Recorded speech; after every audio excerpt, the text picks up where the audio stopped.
What you're seeing now is The Secret Garden. Created in 1988 by the legendary experimental filmmaker Phil Solomon, it depicts a surreal dreamscape filled with odd fleshy textures, aurora borealis-like lights, and abstract shapes. It's quite reminiscent of the modern GAN-generated imagery, but this does not contain any CGI. The Secret Garden, like many of Phil Solomon's works, were achieved by experimental means on film stock. In an interview with David Grillo for Issue magazine, he talks about his process including stressing film, rephotography, and even using film that was found flooded or in other states of disrepair.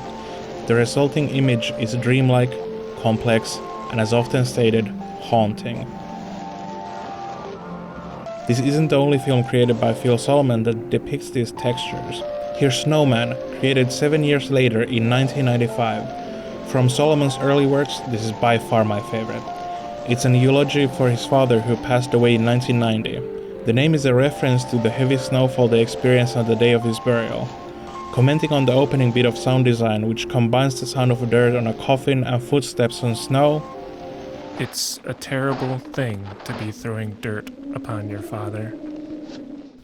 Here's Seasons, made in 2002 in collaboration with one of his contemporaries, Stan Pragic. They both share an infatuation with film itself as a medium, apart from the cinematic convention that involves a camera. Notably, they had a pretty close friendship, and there's even a short video of them going to see Christopher Nolan's Insomnia. I shouldn't be personal. Oh, it's all right. Why not be personal? Why shouldn't you be? Get it recorded for posterity too while you're at it. It's interesting that even in this casual video the hallmarks of their styles can be seen. Even though it's probably more to do with the low shutter speed of the cameras they were using, it's hard not to see the dreamy haziness that pervades both of their movies present here. Seasons is a seamless blend of both directors' styles, combining the cameraless, on-film carving that defined a good part of Bragic's career with the subtle, yet essential lighting Solomon brings to the table. I often find myself struggling to really comprehend this style, but one thing that has made it easier for me has been to think of them as series of abstract paintings, like whole imagined histories of pictorial self-expression compressed into only a few minutes.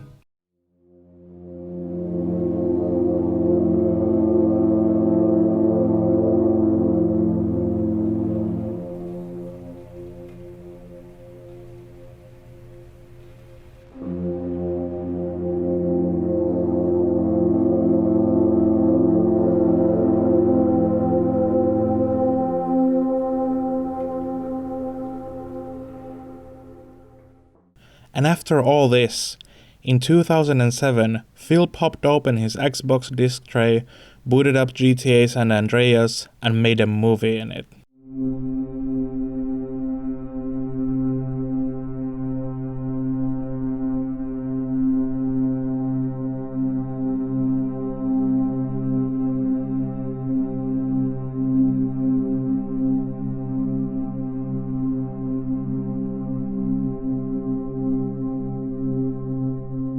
Okay, so let's take a step back, because I haven't been fully honest with you.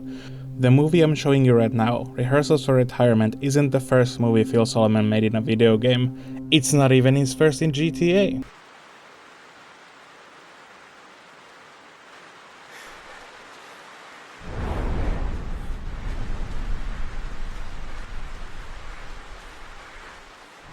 This is Crossroads, another collaborative effort, this time made with the fellow filmmaker Mark Lepore. It was made as a tribute to their mutual friend David Gatton, who was suffering from a serious illness at the time. Through a bitterly ironic twist of fate, Gatton survived his illness, but Lepore died shortly after from unrelated issues. This tragedy led to In Memoriam, a trilogy of films Solomon dedicated to Mark Lepore. In Memoriam includes aforementioned Rehearsals for Retirement, 2007's Last Days in a Lonely Place, and 2008's Still Raining, Still Dreaming. This still wasn't enough, it seems, because outside of Crossroads and In Memoriam, there's also Empire, which is a homage to Warhol's movie of the same name, and the fourth part of his Psalm series, which continues In Memoriam's sorrowful atmosphere. What is it about video games that captured Solomon so deeply? Why does that even matter?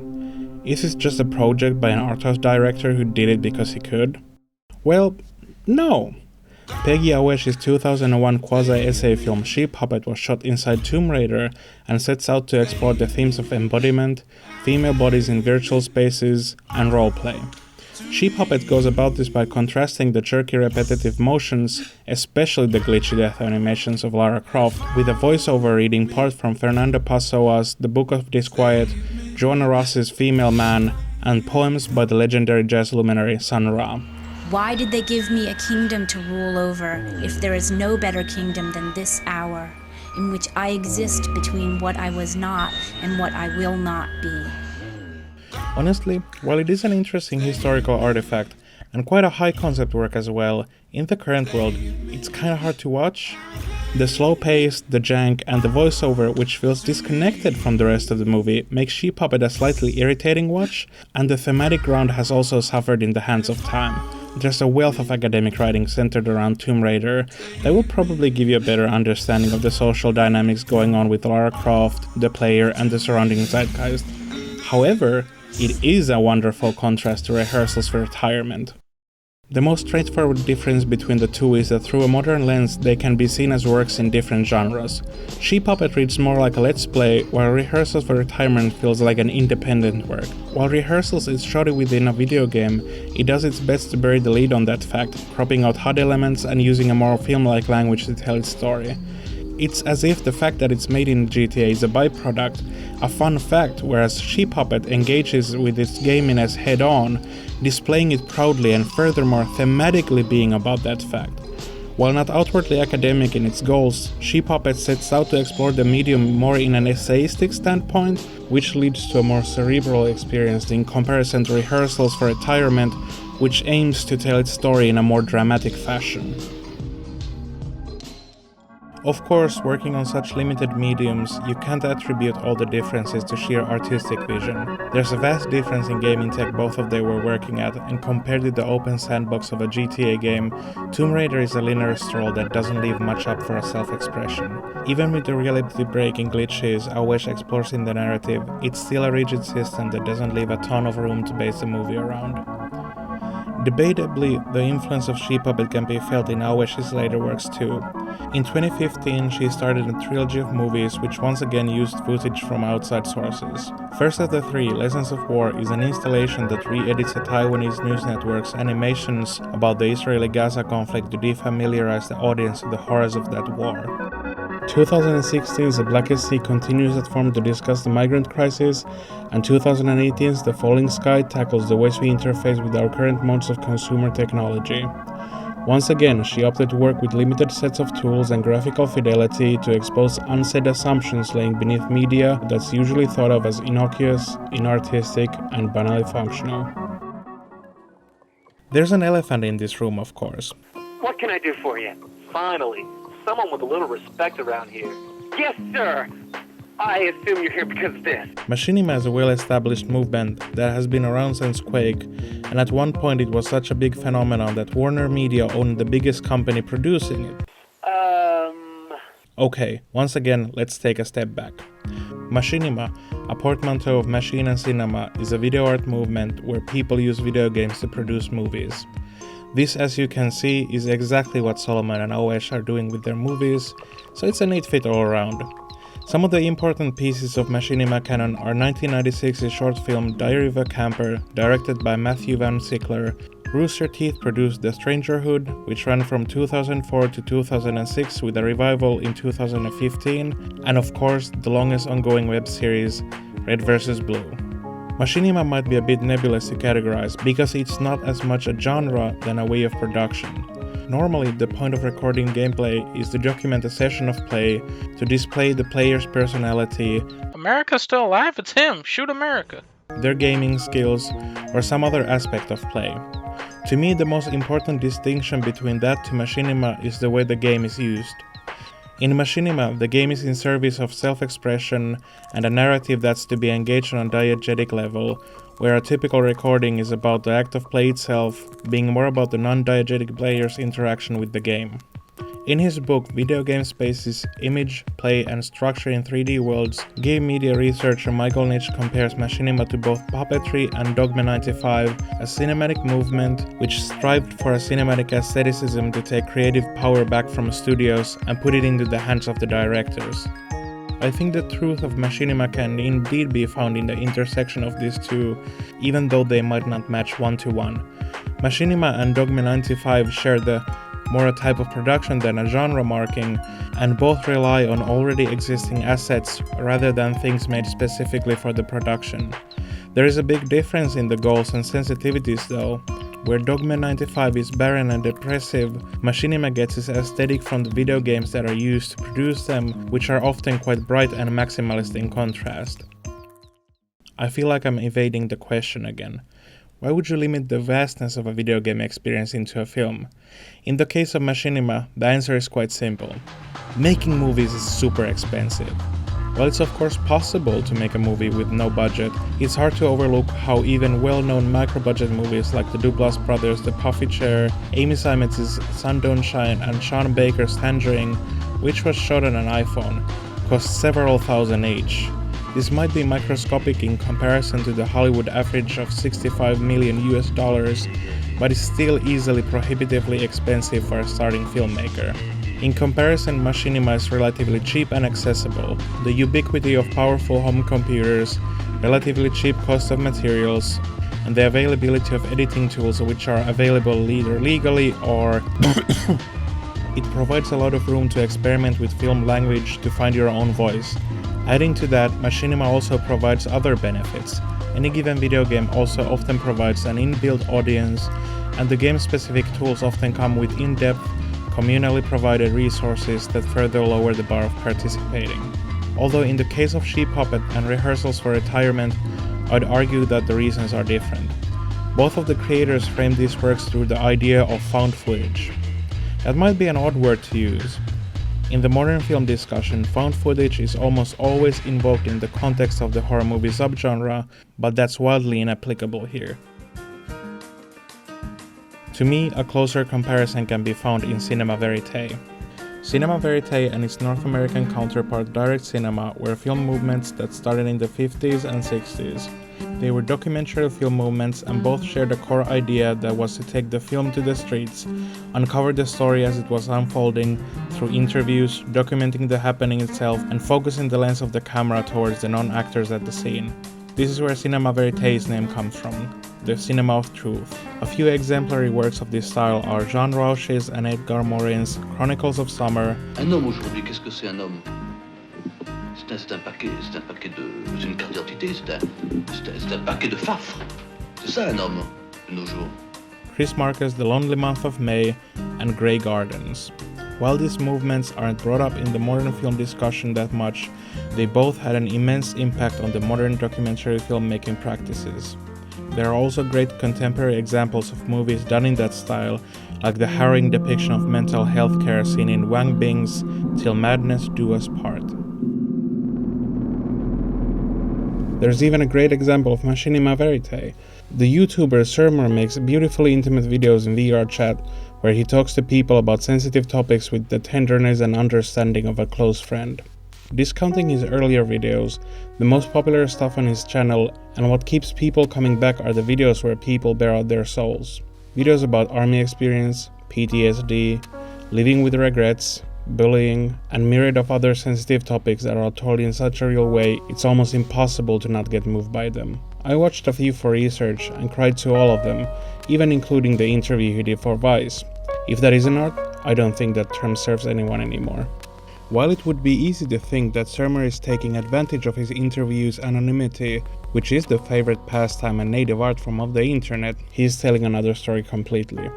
The most subversive and beautiful aspect of his work is the way he gives the people he interviews faces and sometimes even their real names.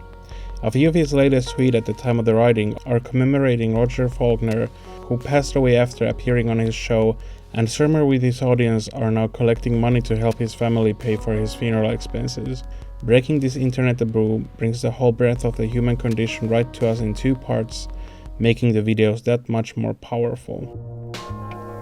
While this connection between cinema verite and the movies we're discussing might seem strenuous at a glance, the comparison becomes clearer when you compare the creation of Rehearsals for Retirement to conventional CGI. CGI movies give you all the tools you need to create whatever you want, but in the case of machinima, you need to take into account the limited array of options given to you by the game engine. The filmmaker has to take it to the virtual streets and make the movie happen, using not dissimilar techniques to the verite directors. In an interview with Hava Albury for Art Journal, Solomon describes the making of his GTA movies. In the game, you can't get a clean first-person point of view without being in a vehicle. So I took a baseball bat, which is ordinarily part of your regular arsenal for murder and mayhem, and I smashed the headlights out of my car because I didn't want any ambient light in front of the camera. But if you do it too hard, you end up blowing up the car and getting killed, as I have done many, many times, of course. Something they don't teach you at film school. I died many times for my art. There is also the issue of the camera. Video game cameras often take some wrangling and manipulation to break free from the game's limitation to conform to the expectations of a movie. You often need to take away hard elements to create a more cinematic experience, and you often need to be mindful of the environment. Bar the exception of modding, it's hard to control the non-player characters within the game to make them perform the actions you might need or be fully absent. In the same interview for Art Journal, Solomon describes using the well-known Spawn Tanks cheat code to block off the street so he could get the shots he needed. The problem with the medium only compounds from there. In her excellent video on video game photography, Eurothag4000 makes an interesting point about the limitations of in-game textures, assets, and the general artistry of the game itself. Once again, barring modding, there's not really much you can do about that. Thinking of it in this way brings forward the materiality of the video game, and to me this focus on the medium itself is somewhat reminiscent of Solomon's works on film. Photographer Petri Levelahti points out how in video game photography you have your own unique set of challenges. He singles out how things like render distance or low polygon count just aren't things you have to take account when shooting in real life. But to Solomon, this is something to focus on. Lens manufacturers have worked toward making the cinematic reproduction of life more and more real in a surface sense. I'm something of an archaeologist in reverse. I try to discover truths in these artifacts by throwing the dirt back on them. I bury things rather than excavate them. For me, found footage has always been a way to unearth lost truths. Once again, we come back to the image of Solomon throwing dirt. I guess that's somewhat inevitable. In 2015, another filmmaker was also thinking about inevitability and playing GTA.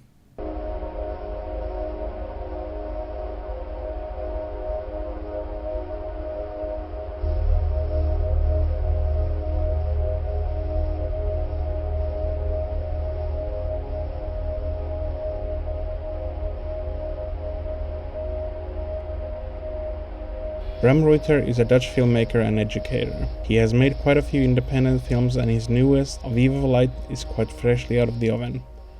For our purposes today, he also released 2 movies made in GTA. The one playing right now, Endless Sea, is a textural exploration into the themes of escape and family heritage, while 2018's Perpetual Spawning is a formalistic exploration into a glitch in GTA 4, which makes the game rapidly toggle between different character models for the area's non-playable characters. Let's go through them chronologically.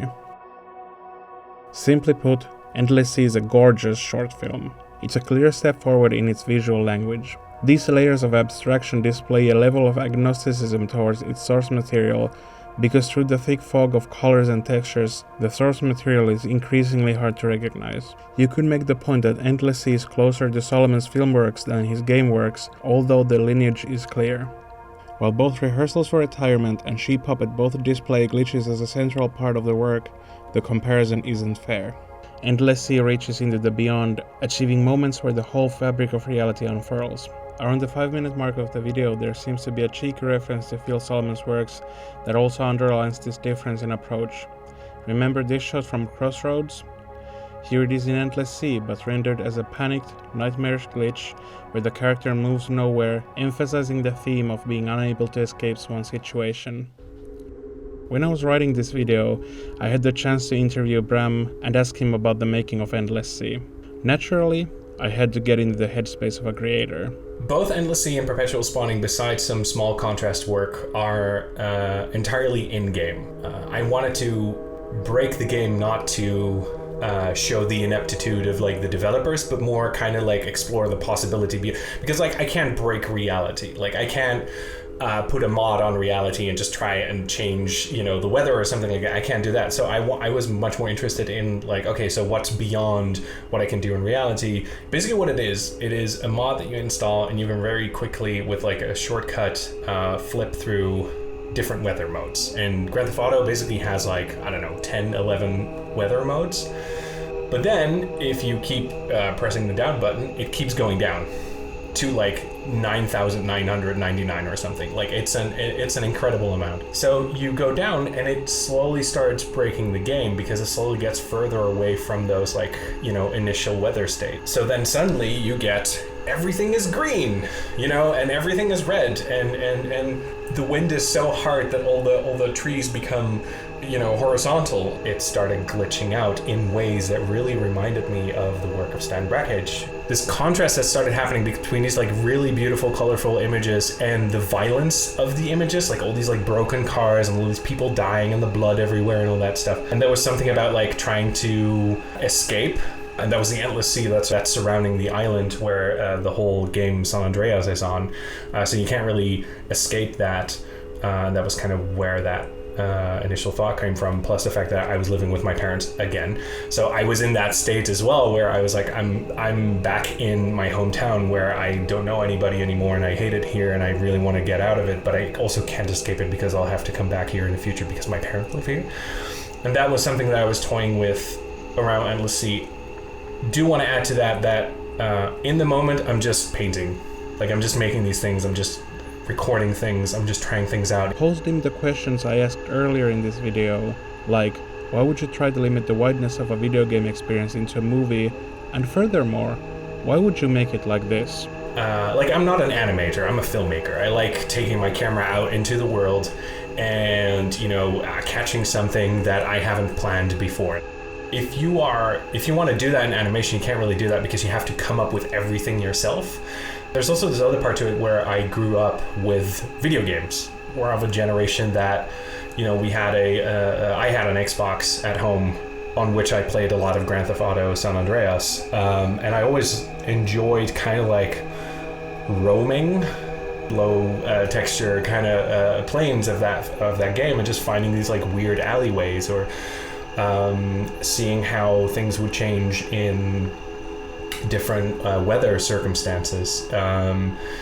That's also something you find within the world because, yeah, all these developers have programmed this game in a certain way where, you know, the light strikes a mountain in a certain way at a certain time. There are all these like beautiful little moments that you can find, but you can also mold the world, and that's the thing that really got me interested. Unsurprisingly, we ended up talking at length about Phil Solomon and his influence. I also asked Bram to self-reflect on how he sees himself different from his influences.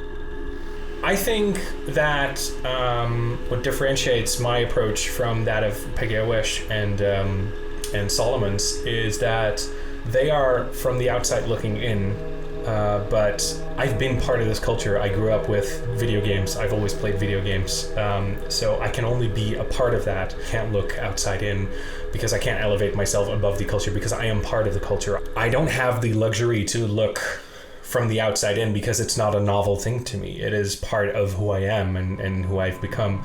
To me, Rehearsals for Retirement and Endless Sea are more similar than they are different though. The movies share a similar creative joy of converting something that has a very distinct cultural place into the near polar opposite of itself. The chaos, irreverence, and explosive energy of the GTA franchise is turned into a subdued arthouse experience that almost inevitably leads us to think about the incentives and expectations that are built into the video game interaction.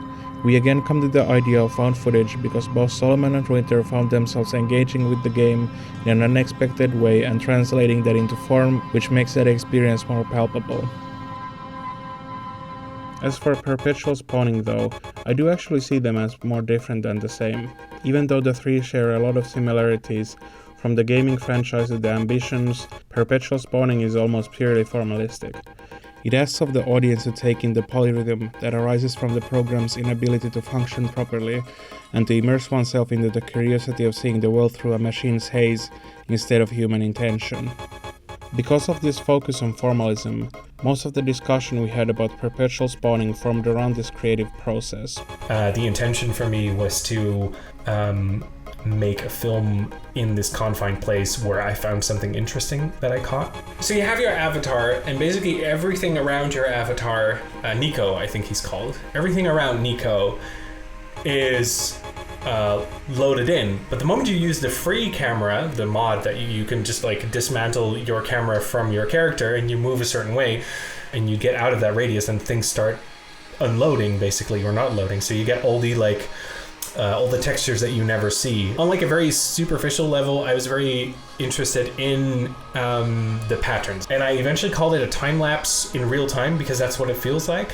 And that's also why I made this linear edit where, you know, the train would arrive and would leave again, so that you have some semblance of holding on to this basically like this polyrhythm of these pedestrians spawning in, and then of course like the trains running on a normal time. People have compared it to Korean's cutscene. People have like seen themselves, like I saw some Letterboxd reviews which were way too generous for what it is, but like I really love that people respond to it in a certain way. So once again, like a night of fucking around in Grand Theft Auto, I found a glitch, recorded.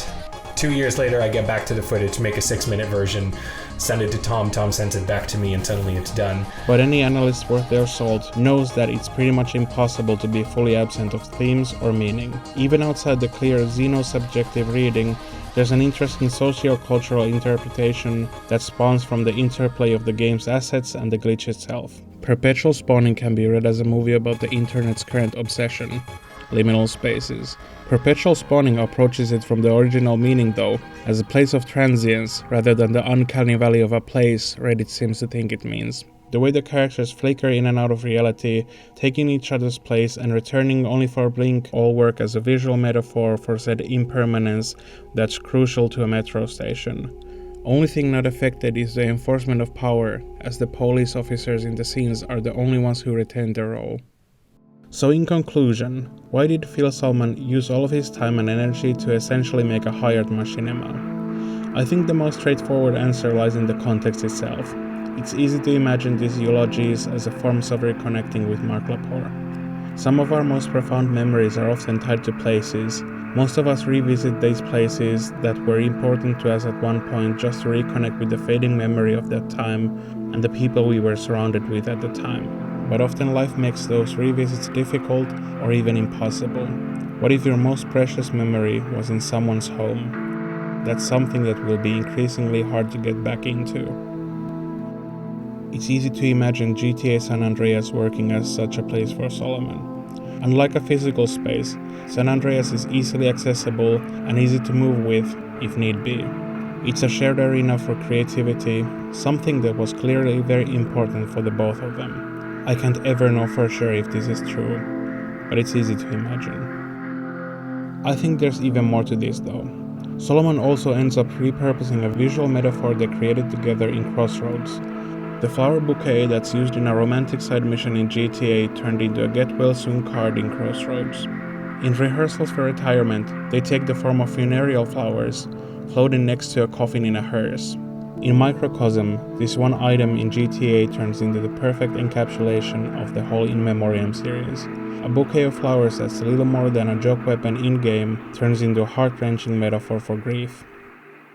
During our discussion with Bram, he ended up touching on the particular set of medium strength he sees in machinima. There are so many machinimas that you can find on YouTube and Vimeo, which are just like, Goodfellas, but in Grand Theft Auto or something like that. And I was never really interested in that because I don't think machinima are generally a really strong storytelling device. It is a much more textural device. The one big thing I learned while making this video was that the scene around these Avant machinima films is thriving, even if in a small way. The genre I thought encompassed less than 10 entries, has an annual film festival dedicated to it, the Milan Machinima Festival. For the purposes of this video, I won't really get into it, but if you're at all interested in the Machinima Avantgarde or video essays, I would highly recommend combing through the entries on their lists. For transparency's sake, there are some other movies I chose to exclude. My criteria was to look at short films, so installation pieces like Cory Archangel's Super Mario Clouds was excluded, as well as feature-length films like Hotel. I also might have missed some, and there are a few I chose to exclude because of controversy. This all goes to show that it would be foolish to think that the field is as narrow as this video can present. There is cultural exchange around video games and other art all the time. In her anthology, Understanding Machinima, Essays on Filmmaking in Virtual Worlds, digital media researcher Jenna Ng writes that Machinima has become connected with so many other tools and media forms that is now less a discrete, distinguishable media form and a fluid dialogue of and between media. Expanding out from Solomon and the works we've discussed so far, I want to talk a little bit about how video games have affected the arts around them. Compared to other forms of art, video games are still relatively new, especially in the current form where they are more expressive, narrative, and most importantly, accessible in home use. This sort of newness often leads into a sort of low-level reactionary stance where the artistry is still being questioned and the in-depth analysis of it is still met with hostility in some circles. I'm working from the assumptions that games are art, and as with every art from before them, the influence doesn't only flow one way. Just in terms of broader cinema that is informed by the formalistic aspects of video games, there are examples like Gus Van Sant's Jerry and to a lesser extent Elephant. Jerry was highly influenced by Tomb Raider's camera, and how to get from point A to point B, you have to experience the whole journey uninterrupted, unlike in cinema. If you're interested in that lineage, there's a wonderful video by Kyle Kalgren exploring it. I've discussed a lot of avant-garde stuff in this essay, but when it comes to influence, the strongest mark video games have made can be felt in action movies. In his article, How Video Games Are Changing Action Movies, Aaron Fox-Lerner argues that the clarity of physical action modern movies emphasize is derived from visual language borrowed from video games. In the article, he contrasts this with chaos cinema, a term coined by Matthias Stork in the video essay of the same name, where chaos cinema aims to create an overwhelming sense of subjectivity with fast edits and close framing. The video game-influenced visual language lends itself to long continuous shots where the characters and the spacing are emphasized. To celebrate that influence, I've created this montage to show a few clear examples.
Fox-Lerner also points out that there are clear examples on how the structure of a video game is affecting action movies. Movies like Dread, Snowpiercer, John Wick, and Raid work from the common video game structure of the characters moving through levels and waves of antagonists towards an ultimate boss battle.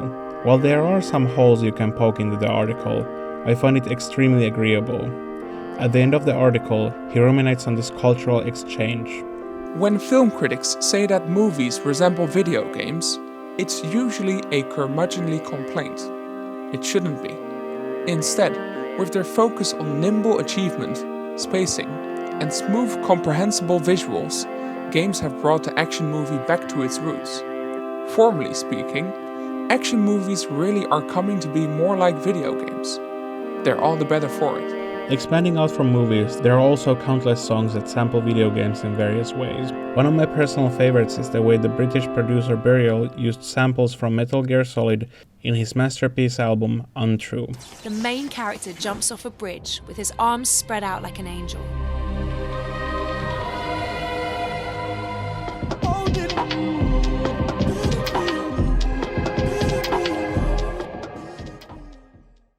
Even more clearly, chiptune with its many subgenres and derivatives is a clear example on how tech and nostalgia associated with video games is a vital cultural touchpoint.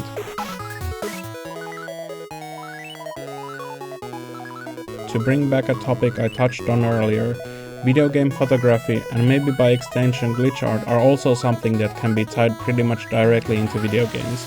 Robert Overweg's Out-of-Bound Photography is a peek behind the magic trick of video games that is equally intriguing and unsettling. You should absolutely check out the Eurothac 4000 video.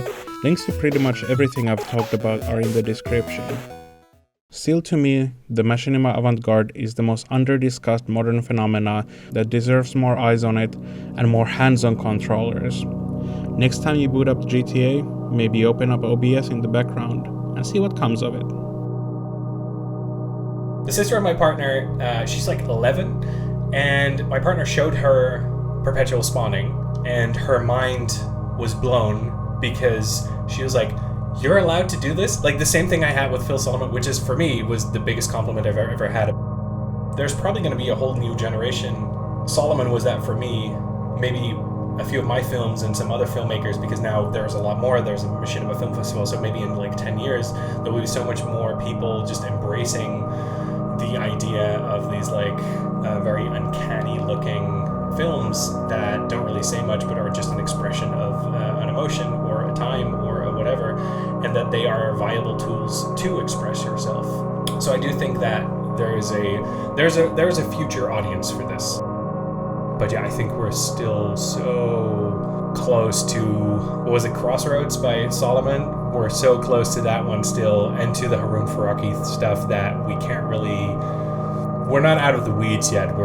It's still all in infancy,